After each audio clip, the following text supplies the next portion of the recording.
மேடையில் அவர் என்ன சொன்னாரோ எல்லாருமே பார்த்துருப்பீங்க. என்னத்தோட சம்பாதிச்ச என்னத்தோட கொண்டு போக போகிறேன், இருக்கிற வரைக்கும் 4 பேருக்கு நல்லது செஞ்சுட்டு சொல்கிறதுக்கு ஒன்றும் இல்லைங்க. என்னென்னா, இந்த உலகமே சொல்லிடுச்சு கேப்டனை பற்றி.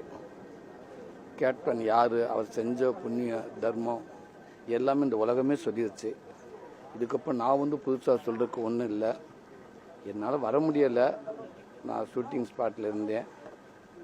அங்கே இருந்துக்கிட்டு ஒட்டுமொத்த ஷூட்டிங் ஒர்க் பண்ணவங்க அத்தனை பேருமே என்ன மரியாதை செய்யணுமோ கேப்டனுக்கு அங்கேருந்தே நாங்கள் அஞ்சலி செலுத்திட்டோம். அதாவது சினிமாவில் எப்படி நல்ல மனிதராகவும் மக்களுக்கு நல்லது செஞ்சு நல்லவனாக இருந்தாரோ அது அப்படியே நிஜத்தில் வாழ்ந்துட்டு போயிட்டார். நிஜத்தில் அப்படியே வாழ்ந்துட்டு போயிட்டார். வாழ்ந்தா இவர் மாதிரி வாழ்ந்துட்டு போயிடணுண்டா அப்படின்றத பதிவு பண்ணிட்டு போயிட்டார். மேடையில் அவர் என்ன சொன்னாரோ எல்லாருமே பார்த்துருப்பீங்க.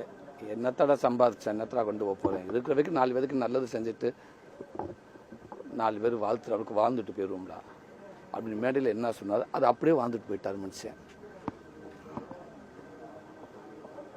ஆரம்ப காலகட்டத்தில் நான் கேப்டன் படத்தில் வேலை செஞ்சுட்டு நினச்சப்ப எனக்கு ரொம்ப பெருமையாக இருந்துச்சு. தவசி படத்தில் நான் வேலை செஞ்சுருக்கேன். அப்பண்டிஸ் பெயிண்டராக வேலை செஞ்சுருக்கேன். பெரிய அண்ணா படத்தில் நான் வேலை செஞ்சுருக்கேன்.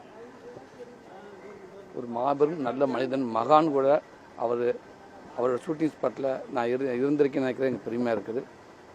காலம்பூரம் கேப்டன் ஒரு மக்கள் மனசில் வாழ்ந்துக்கிட்டே இருப்பார்.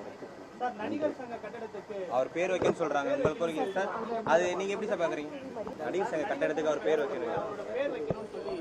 கண்டிப்பாக அது கேட்குற பற்றியில் எல்லாருமே அது என்ன பண்ணணும், கேப்டனுக்கு என்ன மரியாதை செய்யணும் அப்படின்ற கண்டிப்பாக நடிகர் சங்கம் ஒட்டுமொத்த சினிமா அவங்க சேர்ந்து அவருக்கு என்ன மரியாதை பண்ணணுமோ அதை கண்டிப்பாக பண்ணுவாங்க நான் நம்புகிறேன்.